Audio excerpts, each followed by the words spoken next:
أعوذ بالله من الشيطان الرجيم بسم الله الرحمن الرحيم فبما رحمة من الله لنت لهم ولو كنت فظا غليظ القلب لانفضوا من حولك فاعف عنهم واستغفر لهم وشاورهم في الأمر فإذا عزمت فتوكل على الله إن الله يحب المتوكلين. نی درس کو انشاءاللہ العزیز سورۃ آل عمران پارہ نمبر 4 رکوع نمبر 17 آیات نمبر 159 یو آیات ویلے کیږي. ما قبل سره ربط او مناسبت دا دی چې دینه مخکې نه چې نو هغه د غزوه احد قصه روانه وه. نو غزوه احد کې چې کله حضور علیه الصلاۃ والسلام چې کم 50 کسان د هغوی تعیین کړو په جمل رومات باندې، نو بیا چې کله مسلمانانو ته شروع کې چې نو فتح نصیب شوله، نو هغه کسانو اختلاف رای رالو، هغه راکوش ولو، بیا شا طرف نه چې نو کافرانو حمله وکړله، بیا په هغې کې چې نو مسلمانانو فتح په شکست بدل شوله. دغه شانتي جنو او یا تن صحابه کرام رضوان الله تعالی اجمعین هغه په کې شهیدان شولو. د سره رسول الله صلی الله علیه وسلم ته جنو هغه هم بدني تکلیف ورسېدو. نبی علیہ الصلوۃ والسلام جنو هغه سر مبارک دای په کې زخمی شولو، غاښ مبارک جنو هغه په کې یو شهید شولو. نو وس دغه حالت انتهایی د غصه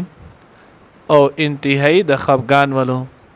خدا الله پیغمبر داغه باوجود نه چې نو غصه وکړله، نه د خفګان اظهار وکړلو،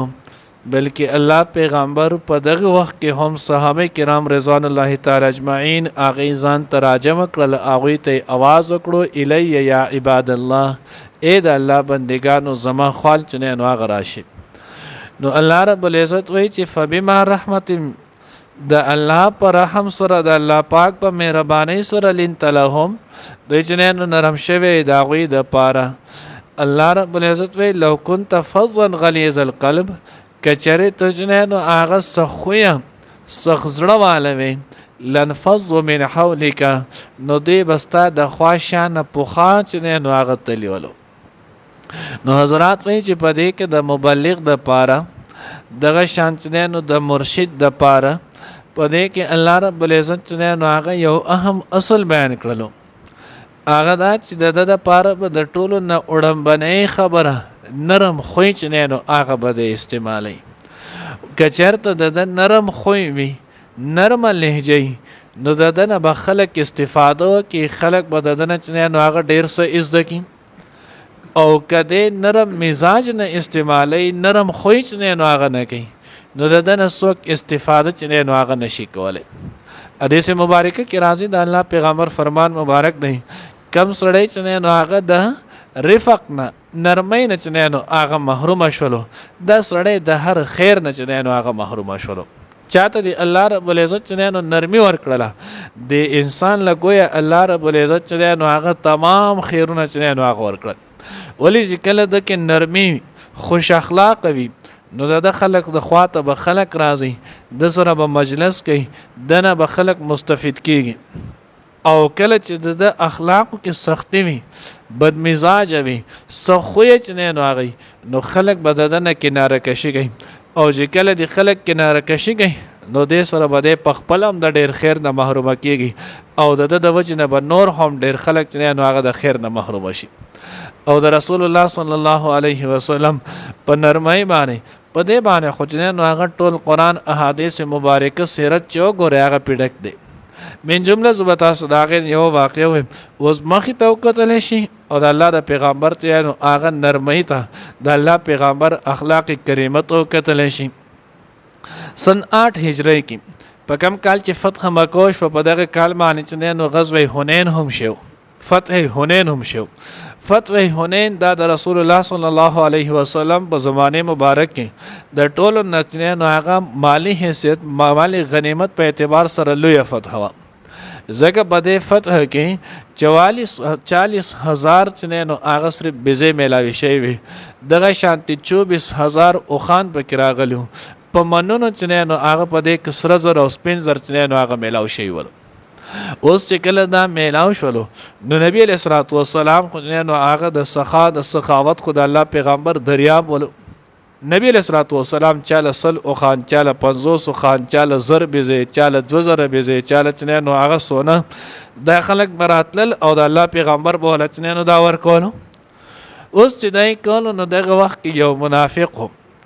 خرقوس داغه نوم او ذل خویسره چنه نو دای لقب ولو وز دغه ذل خویسره چنه نو هغه د را پاسېدلو او د الله پیغمبر ته ما عدلت یا محمد اے الله رسول تا چنه نو هغه انصاف ونکړلو اوس نبی رسول الله والسلام ورته فرمای چې زه انصاف ونکم نو زمانہ اورسته بل څوک دې کېدې شي چې هغه انصاف وکړي وز د الله پیغمبر الله چې نو هغه د چا د مخه د ټوله دنیا له چې نو هغه وجود ورکړي حیثیت ورکړي بیا د الله پیغمبر انصاف د الله د پیغمبر حسن د الله د پیغمبر نرم مزاج د دې ټول دغه د یوې خبرې خیالونه ساتو بلکې دې ټول کې کزو تاسو ته د ټول نه وړاندې ګستاخی دغه دا وکړه چې نبی له صلوات و سلام ته نه یا رسول الله وي نه یا حبیب الله وي نه یا نبی الله وي بلکې داری کې د الله د پیغمبر نوم واغستو یا محمد نو محمد علی السلام دا خود رسول الله صلی الله علیه وسلم نوم لکه اوس مثال په تور کې یو مشر او تو دغه مشر ته خلک چې نو داجی کاکاجی خانجی و غیرت چې نو هغه نوم وي او ته ډایرک داغه ته خبره کې نو یو ورته چې نو رټ وی او بل مرته ډایرک چې نو هغه نوم والی نو بیا د الله پیغمبر ته یو اداوي دویم د الله پیغمبر ته تا چې نو انصاف ونکړو ما عدل تفی قسمتی کا اے الله رسول تا چې نو په خپل لا کې تقسیم کې انصاف نه کاروانه غستو الیاذ بالله الان کې هغه پیغمبر چې داغه د لمحه رهنمای چې نو الله پاک نبی رسول الله والسلام داغه باوجود نو ورته قار شولو نو ورته سخت خبره وکړه صرف او صرف د الله پیغمبر ورته دغه فرمایل چې زه انصاف ونکم نو بیا به څوک انصاف کوي نو بهرحال الله رب العزت وی فبما رحمت من الله د الله د رحم نه د ټولو نزات یو لوی رحم چې نو هغه داري چې الله رب العزت نو هغه ته نرم خوې پیدا کړی ولو كنت فظا غليظ القلب الله وی کچرته تو سخوي وي ستا چې نو زړه سخوي خوې چې نو هغه د سخوي لهجه د سخوي لنفضوا من حولك نو دا صحابه چې نو ستا د خوانه پوخا تلی ولو دی چې د راضي ستاچ نه نو په هر یو قول فعل باندې خپل ځان چې نو هغه فدا کوي نو په دې کې د ټولو نه لوی خبره دام نه چې الله رب العزت تعالی اخلاق حمیده درکړي دي او دا اخلاق حمیده من الله دا د الله د طرف دی دا د الله رب العزت باندې لوی احسان دی نو چې کله د الله د طرف دی الله پاک د طرف احسان دی فاعف عنهم نو تاسو دې ته درگذر وکړئ او صحابه څومره د لوی مقام چې نو هغه خاوندان دي مخکې څو کرته چې نو هغه تیر شول الله رب العزت ما دوی ته پخپل چې نو عفو کړي درگذر می کړي بار چې نو هغه د تیر شول او بیا مونږ باغې باندې صحابه متعلق کوم عقیده ساتل دا ټول مو ویلو بیا وګورئ د آیات کې الله رب العزت د خپل صحابه پخپل خپل پیغمبر ته سفارش کوي الله رب العزت ورته وي فاعف عنهم اے پیغمبر ته دې ته عفو او درگذر وکا دینه دغه غلطي وشوله د کم فهمي په وجه وشوله بدنیتۍ په وجه باندې دا نه وکړي نو تاسو دې ته دغه غلطۍ چې نه معافي وکړي نو د مبلغ د پاره دویم اصل پای کې دا ذکر شولو د نرم خوې او بیا هم انسان دی کچرته د جنانو په متعلقینو کې څوک جنانو غلطي وکړي نو د به دغه غلطۍ باندې مؤاخذه نه کوي بلکې عفو وکړي واستغفر لهم دریم اصل الله تعالی نو هغه خی واستغفر لهم تو د دې لپاره بخنه غواړه نو دې به دا غوي د پاره د الله پاک نه بخنه غواړي د هدایت نه نو هغه سوالونه بوله کوي وشاورهم فی الامر او ته د ځان سره په خپل مشورې کې په خپل خبرو کې په خپل معاملاتو کې شریک کوه د پاره د دې چې څنګه تا باطنی تور باندې دې ته معافي او درگذر وکړل چې ظاهر کې هم دې ته دا پته ولګي چې مونږ ته عفو او درگذر چې نو هغه شوی دی. نو دا به د مبلغ د پاره د سلور خبرې چې نو هغه اهم دی. نرم خوې به عفو درگذر به کوي، د دې لپاره به توبه استغفار کوي او آینده لپاره چې څومره معاملات راځي نو په هغه معاملاتو کې به د دې سره مشوره کوي. اوس دلته چې نو هغه قران پاک یو کتل شي نو دوزه دې چې نو هغه بیا تفاسیر ډیر باس کړي، خصوصا چې نو معرف القرآن دې نور هم دې کړي چې مشورې متعلق او بیا دغه کې ډیر شي نو اقوال ډیر شي کتاب به لیکل د کافی پاړه چې نو هغه باس کړي نه. خو قرآن کې چې کتل شي نو مشوره واضح الفاظ سره دوزه راغلي، یو په دې آیت کې وشاورهم فی الامر او یو په سورۃ الشورى کې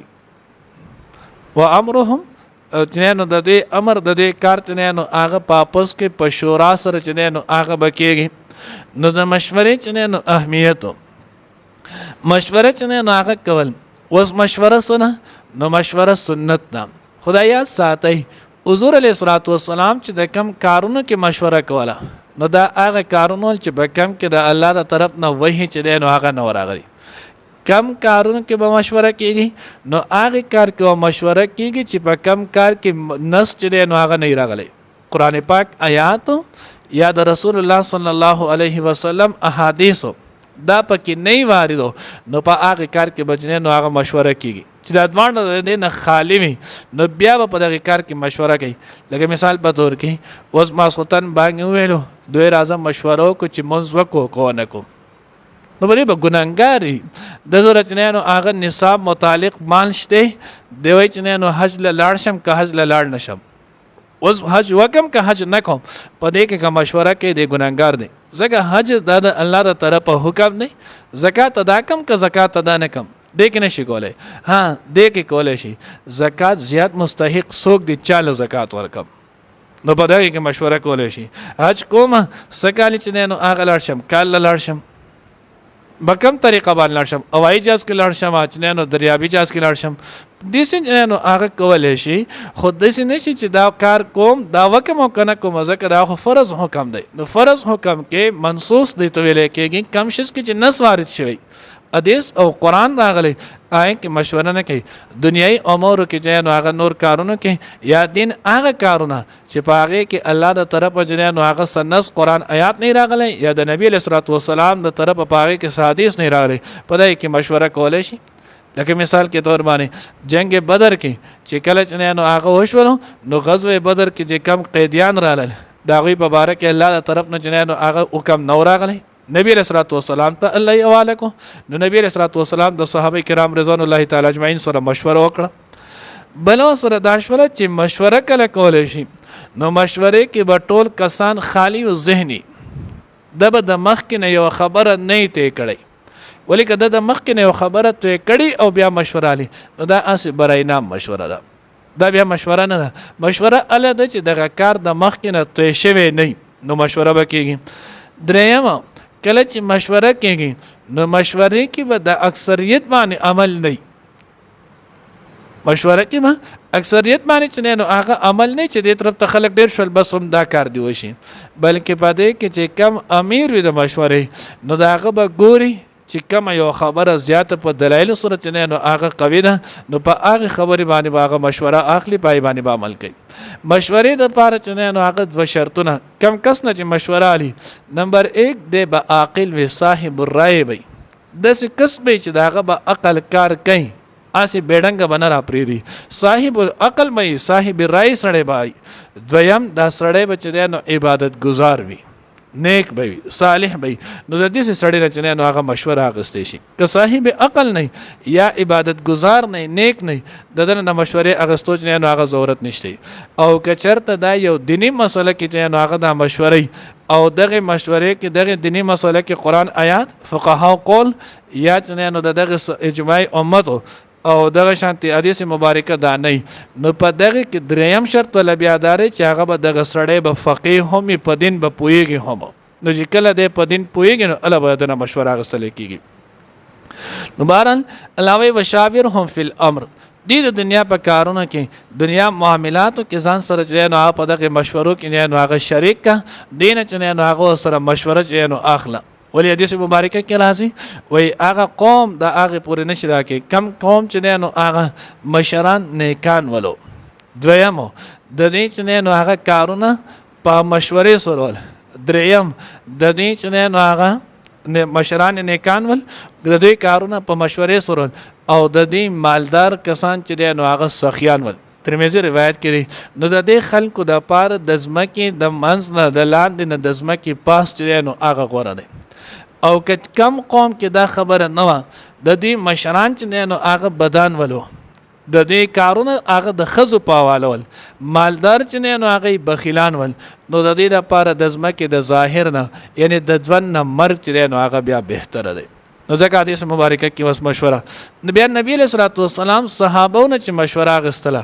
نو دا مشورې په سوچ غستو تر ځان تفسیر خازن کې لیکل دي وای نبی علیہ الصلوۃ والسلام مشوره یو خدای دی وجه نشایت غستی و چې حضور علیہ الصلوۃ والسلام د دین دی وجه مشوره است چې د عربو کم چې نو سادات ول د عربو کم معتبر خلک ول نو دینه بچ چا مشوره نه غستله هغه بخفه کېدل. نو الله خپل پیغمبر ته وی چې د دینه کدا کمم وشو خو بیا هم ته د مشوره ال دی خپ نشي. زم چې نو هغه مشورې د دې لپاره چې نو نبی صلی الله علیه وسلم صحابه نه غستې و چې دا د اورست خلکو د لپاره سنت وګرځي چې دوی په خپل کارونو کې بیا واپس کې مشوره کوي. دریم چې نو هغه د الله پیغمبر د دې لپاره مشوره غستې و چې د دوی چې نو هغه فهم عقل معلوم کې چې دوی څومره عقل نه څومره د دوی رائے چې نو هغه معتبر ده. نو په دغه وجه باندې د الله پیغمبر مشوره غستې او دا په هغه کارونه کول چې په کم کارونه کې نس نو راغلي. نو ځکه الله وشاورهم فی الامر امر نه څه مراد دی نو وای امر ویل کېږي هر محتم بشان قول او فعل ته هغه کار چې هغه چې نو معظم اصل می نو دا هغه ته چې نو هغه امر ویل کېږي. دویم چې نو امر ویل کېږي د الله د صفات نه دی. امر دا د الله رب العزت د صفات نه دی. لکه مثال په تور کې لله الامر من قبل و من بعد نو دا د الله پاک د صفات نه دی. دریم امر اطلاق چې نو هغه کېږي په حکومت سره. نو حکومتي معاملات کیسه نو هغه په مشورې سره کار کول. اوس یو سړی مشر شو دی په خپل رائے باندې چې نو صرف نه چلےږي بلکې دی به د قوم فیصله چې نو هغه کوي نو دا په مشوره سره کوي. فاذا عزمت فتوکل علی الله نو بیا وی چې کله تا عزم وکړلو یو کار چې نو هغه مشوره کې تیش ولو نو بیا دغه نه اورستو به توکل د الله په ذات باندې کولای کېږي په دغه ظاهري اسباب باندې شي کولای. او دې سره دا اصل هم معلوم شولو چې په دې کې فیصلو کم کس چې امیر وي د مشورې نو هغه د اکثریت نه خلاف کا عمل وکړي نو هغه کولای شي. ځکه الله دې سونه چې فاذا عزمتم چې کله تاسو ټول عزم وکئ فاذا عزمت وي یعنی چې کله امیر د مشورې چې نو عزم وکړلو فتوکل علی الله نو بیا د الله په ذات باندې توکل کوئ. ان الله يحب المتوکلین الله رب العزت چې نو توکل کوونکي خوښي. الله دې موږ ته صحیح پوهه نصیب کړي. فبما رحمت پس جن د الله په مهرباني من الله د الله لنت لهم تو نرم شي دا غید پاره ولو كنت کچریوی تو فزن سخویا غلیظ القلب د سخ زړه خاون لو فزن طيبتل والپاسدل بول من حولك استاد خواشانه فاعف عنهم فاسمعفو کړه غیته واستغفر لهم او بخنه غواړه غید پاره وشاورهم او مشوره کوي صرف الامر په معاملې کار کې. فاذا عزمت بیا هر کله چې تو په اراده وکړې فتوکل علی الله نو توکل کوه په الله باندې. ان الله بشک الله پاک يحب المتوکلین محبت کې د توکل کوونکو سره. فبما رحمت من الله پس د الله تعالی په مهرباني باندې لنت لهم تو نرم شي دا غید پاره ولو كنت فظا کچریوی تو سخویا غلیظ القلب سغزړه والا لنفصل نخامخا پاسېدلی به من حولک ستا د خواشانه فاعف عنهم پس معافي وکړه تو هغوی ته واستغفر لهم او بخښنه غواړه لهم هغوی دپاره وشاورهم او مشوره کوه هغوی سره فی الامر په کار کې فاذا عزمت بیا هر کله چې تو په ښه اراده وکړې فتوکل نو توکل کوه علی الله په الله پاک باندې ان الله بېشک الله پاک یحب المتوکلین محبت کې توکل کوونکو سره